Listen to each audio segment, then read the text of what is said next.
మునగాకు పొడి అనమాట. మునగాకు పొడి కొడుతున్నాను. కొంచెం కరింపాకు, మునగాకు గాల్లోనే ఆరబెట్టుకోవాలా దుస్సేసి, ధనియాలు, ఉద్దిపప్పు, ఎండుమిర్చి, శనగగింజలు, కందిపప్పు కొంచెం, పచ్చిమిరపకాయ కొంచెం అంతా కొంచెం లైట్గా వేయించుకోవాలి.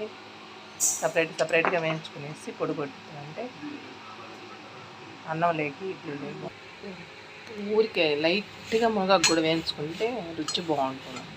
ఆవిడతో కూడా లైట్గా వేయించుకున్నామంటే బాగుంటుంది.